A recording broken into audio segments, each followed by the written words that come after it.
I chose to do my presentation on cybercrimes and computer crimes, choosing to do this as a recent victim of the Anthem Blue Cross Blue Shield that my daughter and I fell in victimized to. I'm going to give an introduction, history of cybercrimes, categories of cybercrimes, types of cybercrimes, degrees of computer crimes, cybersecurity, safety tips that can be followed to protect us from cybercrimes, on what are some of the major recent attacks that happened today. As an introduction to cybercrimes or computer crimes, what is it and more. Cybercrimes and computer crimes consist of a rather large range of criminal offenses that people commit using a computer or other electronic device that is similar. Crimes are committed online by offenders who access personal, business, and government data. Most cybercrimes are for financial gain by stealing money or valuable information. Although this is not the case in all cybercrimes, some offenders do it for bragging rights, just to say that they hacked government or corporate cybersecurity measures. A little bit of history of cybercrimes. This is a yearly complaints graph from the year of 2000 to 2011. It gives the number of complaints and attacks that were within those years. As history is continued, this is a pie graph of 20 different countries that are fallen against cybercrimes. The United States of America being number one with 23%. History of cybercrimes over the years, as people gain more and more knowledge about technology and software that's used in cybercrimes, have become worse and more damaging than ever. Computers in the early 1990s were introduced, and at first people were just using the hacking to obtain more information in regards to systems. A wide range of systems and networks from military to commercial were affected by this hacking. As the years passed and people became smarter, they started using their knowledge for the worst. Hackers started using their knowledge to gain benefit by exploiting and victimizing others. Some categories of cybercrimes. They're usually committed against people, against property, or against the government. Against people, when this happens, it's against a person. It includes harassment by sending emails, cyberstalking, cyberbullying, child soliciting, and abuse, sharing, trafficking, posting of obscene materials. When it happens against a property, it usually includes cybercrime vandalism that can be done by spreading harmful programs, stealing database of other organizations with the help of corporate cyber spy. Theft of persons' details, misuse of credit cards, and running a fraud to take away money from users are some instances of cybercrime against property.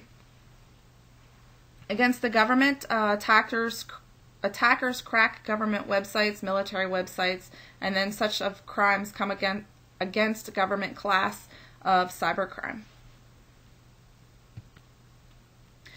Some types of cybercrimes that occur today: hacking, piracy, and cyber terrorism.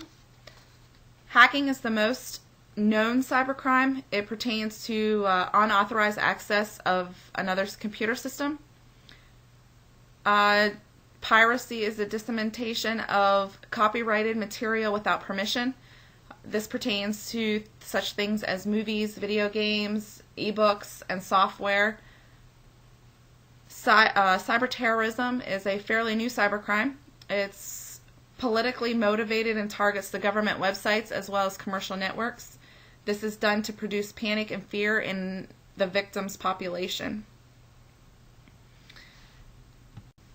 Identity theft and other frauds. Some of the crimes committed have nothing to do... Identity theft, although existing long before the internet, it is worse now than we have in the internet. Attackers trick innocent people into providing vital information online, information such as social security numbers, bank accounts, credit card information, home addresses, and much more. Identity theft seems to be one of the most common cyber attacks today. There are so many people within the world that get wrapped up in it and fall victim of their identity being taken. Once this happens, it's a lot of work to gain back the person that was stolen from you. Some of the crimes committed have nothing to do with scamming for money. Some of the biggest yet most serious crimes cause emotional trauma and damage to a victim or victims. With social media today, it allows people to publish pictures or information that could be embarrassing as well as inflicting harm on others.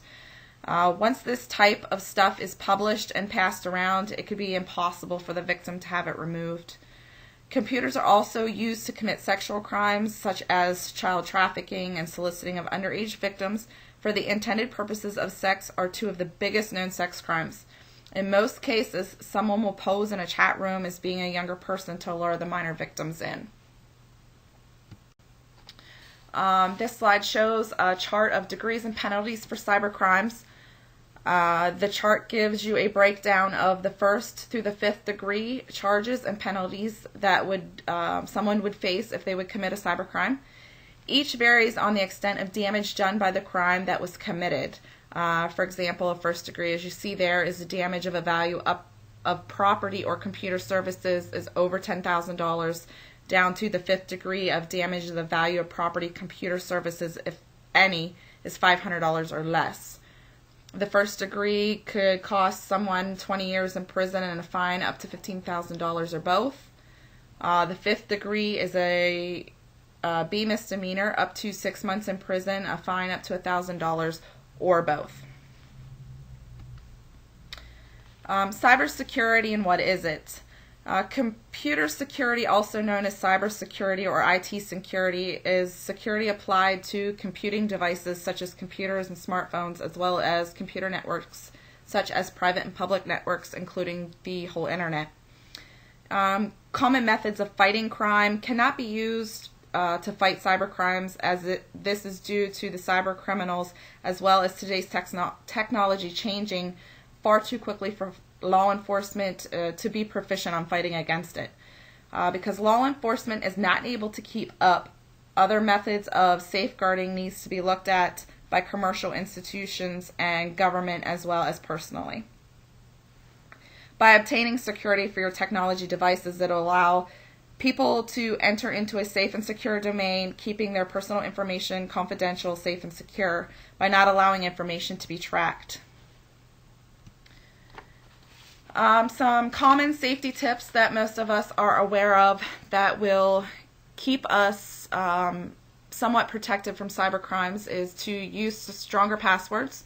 Don't make passwords anything common. Make a combination of letters and numbers and use different ones for different accounts. Secure your computer. Install a firewall to filter hackers and viruses. Use antivirus software for preventions of viruses, and block spyware to install as an anti-software spyware for attackers. Be social media savvy.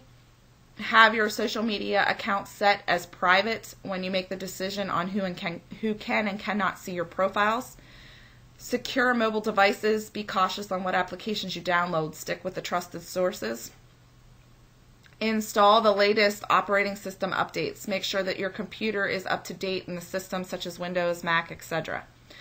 Protect your data. Make sure you have important documents such as tax returns and financial records encrypted. Do frequent backups and store it in other locations. Secure your wireless network. Wireless meaning Wi-Fi. Make sure with a password that not just anyone can connect to it. Protect your e-identity and avoid being scammed. Avoid giving personal information such as name, address, phone numbers, financial information, etc. on websites that you are not sure are secure. Call the right person for help. If you do fall a victim of cybercrime, don't panic. Report everything that is critical to be reported and contact any necessary people, banks, credit card companies, financial firms, etc. We all at times are reminded by systems to create stronger passwords or reminded to frequently change them. Security on computers and other technologies usually given anymore when you purchase a computer or you are set up with a new one in your workplace. Social media is somewhat of a hard one to make sure it's set up private. We're all familiar with Facebook, I'm sure, for example. It has so many different settings allowing us to set up who can and cannot see our stuff. It can get very confusing. Wireless networks, usually when you set them up in advance, you set up a secure password to protect your Wi-Fi. It's our responsibility to make sure that we protect ourselves in the best ways possible. Some of the major recent attacks that have happened, as I mentioned in the beginning, the Anthem Blue Cross Blue Shield attack. I provided an ABC News website here for an article that you can read exactly what happened. A briefing of that. The recent Anthem Health Insurance Company cyber attack impacted an estimated 78.8 million people. Anthem had discovered they were a victim of the attack on January 29th of 2015.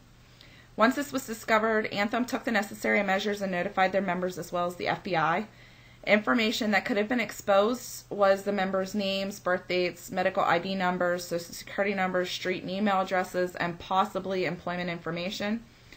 Anthem took precautionary measures with their members and is providing them with free identity protection for 2 years, as well as set them up with what they call Clear Blue to monitor them and their dependents closely. Another recent one that actually was just announced this week, a recent attack on the IRS. And again, I have provided a website there. Just this week, the IRS announced that they were a victim of a cyber attack which exposed past tax returns of more than 100,000 people. The criminals managed to do this by using stolen data such as social security numbers, birth dates, street addresses, and other personal information that they had obtained elsewhere. This allowed them to gain access to these past tax returns. This far, IRS has opened an investigation and temporarily shut down the GetTranscript application that is used to gain access to this information. Is my works cited page.